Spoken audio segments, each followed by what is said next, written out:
സംസ്ഥാനത്ത് CPM-ഉം BJP-യും തമ്മിൽ ഡീലുണ്ട്, അന്തർധാരയുണ്ട് എന്നത് കോൺഗ്രസും UDF-ഉം ഏറെ നാളായിട്ട് പറയുന്ന കാര്യമാണ്. അതിന് ഉപോത്ബലകമായിട്ടുള്ള പല തെളിവുകളുണ്ട്, പല സന്ദർഭങ്ങളും നമുക്ക് ചൂണ്ടിക്കാട്ടാനുണ്ട്. ഏറ്റവും ഒടുവിൽ CPM-ഉം BJP-യും തമ്മിൽ ഡീലുണ്ട്, രാഷ്ട്രീയ ഡീലുണ്ട് എന്ന് തുറന്നു പറയുകയാണ് CPM-ലെ തന്നെ പ്രമുഖ നേതാക്കൾ. അങ്ങ് തിരുവനന്തപുരം കോർപ്പറേഷനിലെ ചില നേതാക്കളാണ് ആ കോർപ്പറേഷനിൽ CPM-ഉം BJP-യും തമ്മിൽ ഒരു ഡീൽ ഉണ്ടാക്കിയിരിക്കുന്നു എന്ന കാര്യം തുറന്നു പറയുന്നത്.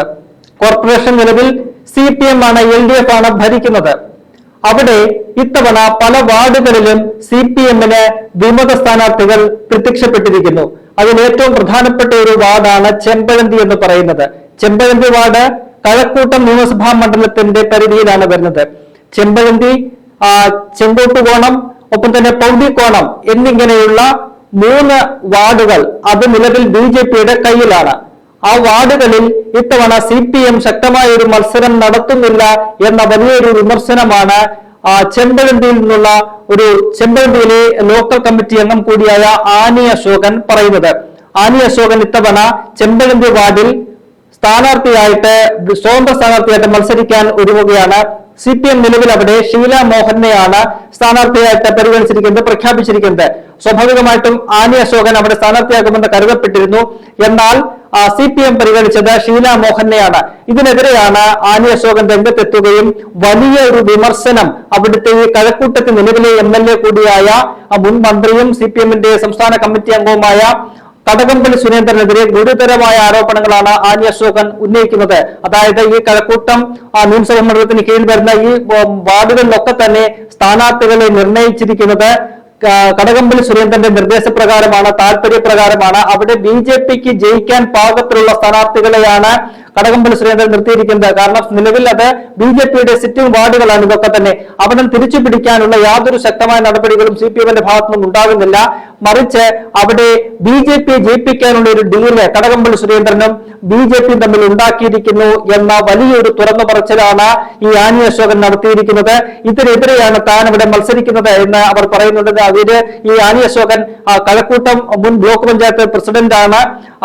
2004 മുതൽ 2010 വരെ അവരെ ആ സ്ഥാനം വഹിച്ച ഒരു വ്യക്തിയാണ്. പിന്നീട് അവർ ചെമ്പഴന്തി ലോക്കൽ കമ്മിറ്റി അംഗമായിട്ട് പ്രവർത്തിച്ചു വരികയാണ്. അതിനിടയിലാണ് ഈ തെരഞ്ഞെടുപ്പ് വരികയും അവിടെ സ്ഥാനാർത്ഥി പ്രഖ്യാപനമൊക്കെ ഉണ്ടാവുകയും ചെയ്തത്. എന്തായാലും ആനി അശോകൻ പറയുന്നത് ഈ പറയുന്ന പോലെ നഗരസഭയിലെ പല വാർഡുകളിലും BJP ജയിപ്പിക്കാനായിട്ട് CPM അച്ചാരം വാങ്ങിയിരിക്കുകയാണ്. മറിച്ച് കഴക്കൂട്ടത്ത് വരുന്ന നിയമസഭാ തെരഞ്ഞെടുപ്പിൽ തന്നെ വീണ്ടും ജയിപ്പിക്കാനുള്ള ഒരു ഡീലാണ് ഈ പറയുന്ന കടകംപള്ളി സുരേന്ദ്രൻ നടത്തിയിരിക്കുന്നത് എന്ന് ആനി അശോകൻ വ്യക്തമാക്കുന്നു. അത്തരത്തിൽ വളരെ ഗൗരവമായിട്ടുള്ള ഒരു ആരോപണമാണ് ആനി അശോകൻ ഉന്നയിക്കുന്നത്. അവിടെ ആനി അശോകന്റെ ഈ ആരോപണം കൊണ്ട് മാത്രം കാര്യങ്ങൾ തീരുന്നില്ല. അടുത്ത് ഉള്ളൂർ എന്ന് പറയുന്ന വാർഡ്, ഉള്ളൂരും ഈ പറയുന്ന കഴക്കൂട്ടം മണ്ഡലത്തിന് കീഴിലാണ് വരുന്നത്. അവിടെയും ഒരു വിമത സ്ഥാനാർത്ഥി LDF-ന് CPM-ന് ഉണ്ട്. അവിടെ K. ശ്രീകണ്ഠൻ എന്ന് പറയുന്ന ലോക്കൽ കമ്മിറ്റി അംഗമാണ് ആ പാർട്ടിക്ക് എതിരെ ഒരു വിമത സ്ഥാനാർത്ഥിയുടെ രംഗത്ത് വരുന്നത്. അദ്ദേഹവും സമാനമായ ആരോപണമാണ് ഉന്നയിക്കുന്നത്. അവിടെ നിലവിലെ LDF-ന്റെ സ്ഥാനാർത്ഥി CPM-ന്റെ സ്ഥാനാർത്ഥി അത്ര ശക്തനല്ല, വളരെ ദുർബലനായ ഒരു സ്ഥാനാർത്ഥിയാണ് രംഗത്തിറക്കിയിരിക്കുന്നത്. അതും ഈ പറയുന്നത് പോലെ കടകംപള്ളി സുരേന്ദ്രന്റെ ഒരു ഡീലിന്റെ ഭാഗമാണ് എന്ന് പറയുന്നു.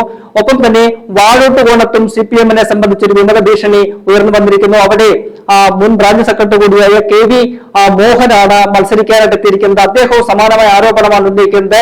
നഗരസഭയിൽ BJP-യും CPM-ഉം തമ്മിലൊരു ഡീൽ ഉണ്ടാക്കിയിരിക്കുന്നു. വാഴോട്ടുകോണത്ത് തങ്ങൾ പാർട്ടിയെ കെട്ടിപ്പടുത്തവരാണ്, പാർട്ടിയെ ശക്തമാക്കിയവരാണ്. അവിടെ ആ വാർഡ് നിലവിൽ LDF-ന്റെ സിറ്റിംഗ് വാർഡാണ്. എന്നാൽ ഇത്തവണ ഇത് നഷ്ടപ്പെടുന്ന രീതിയിലേക്കുള്ള കാര്യങ്ങളാണ് നടന്നിരിക്കുന്നത്. അത് വട്ടിയൂർക്കാവിന് മണ്ഡലത്തിന് കീഴിൽ വരുന്ന ഒരു വാർഡാണ് വാഴോട്ടുകോണം. അവിടെയും സമാനമായ രീതിയിലുള്ള BJP CPM ഡീൽ എന്ന ആരോപണമാണ് CPM-ന്റെ ലോക്കൽ കമ്മിറ്റി അംഗം ഉന്നയിച്ചിരിക്കുന്നത്. അത്തരത്തിൽ വളരെ ഗൗരവമായിട്ട് നഗരസഭയ്ക്കകത്തെ പ്രധാനപ്പെട്ട CPM-ന്റെ മുൻപ് ബ്ലോക്ക് പഞ്ചായത്ത് പ്രസിഡന്റായിട്ടും നിലവിൽ ലോക്കൽ കമ്മിറ്റി അംഗങ്ങളുമായിട്ടും ഇരിക്കുന്ന പലരും ഗുരുതരമായ ആരോപണം CPM-നെതിരെ ഉന്നയിക്കുകയാണ്. അത് വെറും ആരോപണം മാത്രമല്ല, അത് നിലവിലുള്ള ഒരു യാഥാർത്ഥ്യം തന്നെയാണ്.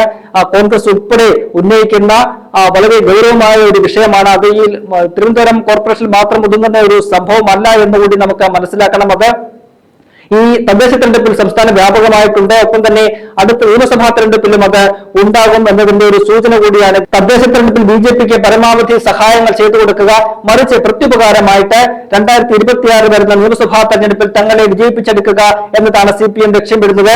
കാരണം തുടർച്ചയായിട്ടുള്ള മൂന്നാമത്തെ ഒരു ഭരണമാണ് CPM ഉന്നമിടുന്നത്. അവിടെ തങ്ങൾക്ക് BJPയുടെ സഹായം അത്യന്താപേക്ഷിതമാണ്. അതുകൊണ്ടാണ് അത്തരമൊരു ഡീലിലേക്ക് CPM പോയിരിക്കുന്നത്. BJPക്കും അതിൽ വലിയ സന്തോഷമാണുള്ളത്. കാരണം തുടർച്ചയായിട്ട് CPM ഭരിക്കുന്നു. അവിടെ അടുത്ത തവണ കൂടി CPM വന്നു കഴിഞ്ഞാൽ അവിടെ CPM-നെ തകർത്തുകൊണ്ട് തങ്ങൾക്ക് അവിടെ കയറി വരാമെന്നൊരു ലക്ഷ്യം BJPക്കുമുണ്ട്. എന്തായാലും സംസ്ഥാന വ്യാപകമായിട്ട് ഈ വിഷയം ഉയർത്തിക്കൊണ്ടുവരാനാണ് കോൺഗ്രസ് ഇപ്പോൾ ശ്രമിക്കുന്നത്. അത് തങ്ങൾ നേരത്തെ ഉന്നയിച്ച വിഷയം, തങ്ങൾ നേരത്തെ തന്നെ പറഞ്ഞുകൊണ്ടിരിക്കുന്ന ഈ ഒരു കാര്യം, അതിന് കൂടുതൽ ശക്തി പകരുന്ന തരത്തിലാണ് CPM-ന്റെ തന്നെ പ്രമുഖ നേതാക്കളും പ്രമുഖരായിട്ടുള്ള വ്യക്തികളും ഒക്കെ തന്നെ ഇപ്പോൾ തുറന്നു പറഞ്ഞുകൊണ്ട് രംഗത്തെത്തിയിരിക്കുന്നതാലും തിരുവനന്തപുരം കോർപ്പറേഷനിൽ CPM BJP ഡീൽ എന്നത് വളരെ സത്യമായിട്ടുള്ള ഒരു കാര്യമാണെന്ന് ഇതോടുകൂടി തെളിഞ്ഞിരിക്കുകയാണ്.